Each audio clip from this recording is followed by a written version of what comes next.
میں آپ کو ایک چوٹ کرنے والا واقعہ سناتا ہوں۔ ایک مسلمان نے ایک عیسائی شخص کو کچھ پیسے دیے ادھار، قرضہ دیا، ٹائم ہو گیا، اس نے کہا میرا قرضہ لوٹاؤ، وہ ٹال مٹول کرنے لگا، بعد میں آنا، 15 دن بعد آنا، مہینے بعد آنا، دیتا ہی نہیں تھا، یہ پریشان ہو گیا مسلمان۔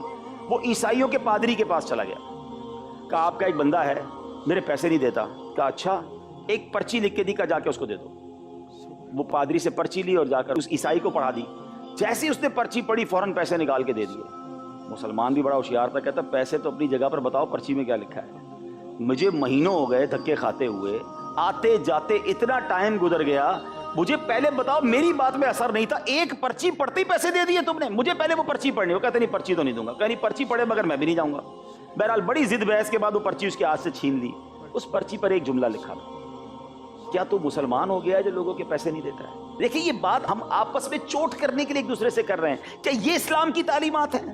ہم غور کریں، ہم جس آقا علیہ الصلوۃ والسلام کے امتی ہیں، وہ آقا ہیں جو سچ کا درس دیتے رہے، صادق و امین بنے اور بناتے رہے۔ اور آج اگر مسلمان جھوٹا ہوگا، مسلمان امانتوں کو نہیں لوٹانے والا ہوگا، ملاوٹ کرنے والا ہوگا، ہم اللہ کے حبیب علیہ الصلوۃ والسلام کو قیامت کے دن منہ کیا دکھائیں گے؟ امام حسین پنجتن پاک کی غلامی کا ہم دعویٰ کرتے ہیں، امام حسین کی نیاز بناتے ہیں، محرم میں خوب ان کا ذکر کرتے ہیں، بہت اچھی بات ہے۔ انہوں نے کیا کیا تھا؟ انہوں نے اسلام کے پرچم کو بلند کرنے کے لیے اپنا خاندان لٹا دیا، سر کٹا دیا، پیاسے دنیا سے چلے گئے۔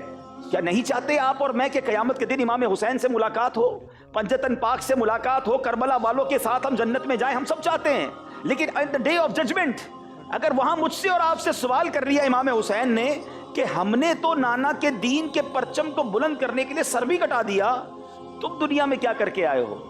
تو دیر از اینی آنسر؟ کوئی جواب ہے ہمارے پاس کہ ہاں میں اپنے قلم سے، اپنے کردار سے جتنا اپنے حصے کا چراغ تھا میں جلا کر آیا ہوں، میں دین کی بات کر کر آیا ہوں، میں سچ کی بات کر کے آیا ہوں، میں اسلامی تقاضوں کے مطابق زندگی گزار کر آیا ہوں؟ کیا جواب دیں گے؟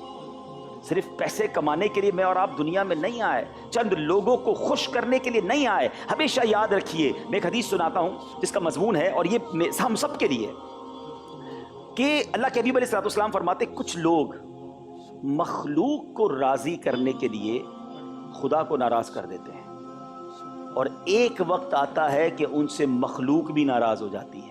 اب ذرا غور کر لیجیے، ایسے بہت سارے زندگی کے شعبے آپ کو نظر آئیں گے جو ساری زندگی بندوں کو راضی کرنے کے چکر میں اللہ کو ناراض کرتے رہے، کیونکہ کام ہی ایسے کیے جو اللہ کی ناراضگی والے تھے۔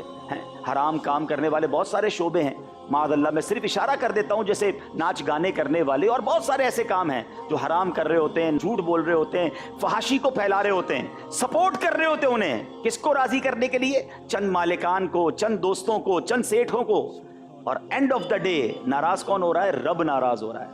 اور پھر آخر میں جو حدیث کا اگلا جزء نہیں، سمجھیے گا کہ ایک وقت آتا ہے بندے بھی ناراض ہو جاتے ہیں۔ اللہ تو ناراض تھا، مجھے بتاؤ ان غلط کام کرنے والوں کا آج نام لینے والا کون ہے؟ دنیا میں نام لینے والا کوئی نہیں بچتا۔ ان کی نہ برسی منائی جاتی ہے، نہ اس کے بعد کوئی سال ثواب ہوتا ہے۔ بدقسمتی سے ایسے لوگوں کی برسی میں بھی ناچ گانے ہو رہے ہوتے ہیں، ان کی یاد میں بھی ایسے ہی کام ہو رہے ہوتے ہیں۔ اللہ اکبر۔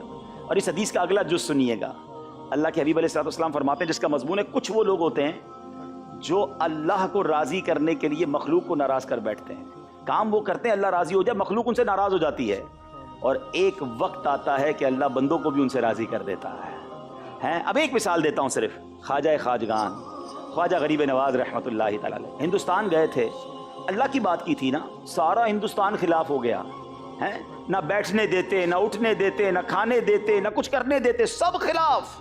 اللہ کو راضی کرنا تھا۔ ایک وقت آیا کہ اللہ نے وہ عروج دیا کہ 90 لاکھ غیر مسلم ان کے ہاتھ میں مسلمان۔ آج 800 سال سے زیادہ عرصہ ہو گیا ہے، مجھے دنیا کا ایک کونا بتا دیں جہاں خواجہ کے چاہنے والے نہ ہوں۔ ساری دنیا ان سے راضی ہے، وہ اللہ کو راضی کرنے کے لیے زندگی گزارتے رہے، رب نے مخلوق کو بھی ان سے راضی کر دیا۔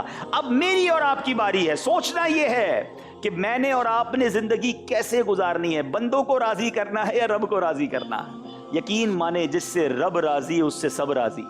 ہم رب کو راضی کرنے والی زندگی گزاریں۔ جب اللہ اور اس کے حبیب علیہ الصلوۃ والسلام کے فرمان ہم تک پہنچے ہیں کہ حلال کمانا ہے، سچ بولنا ہے۔ اچھا ایک اور بڑا پرابلم ہے، یہ ایک اور بات بڑی باریک بات ہے، ہر سچ بھی بیان کرنے کی اجازت نہیں ہوتی ہے۔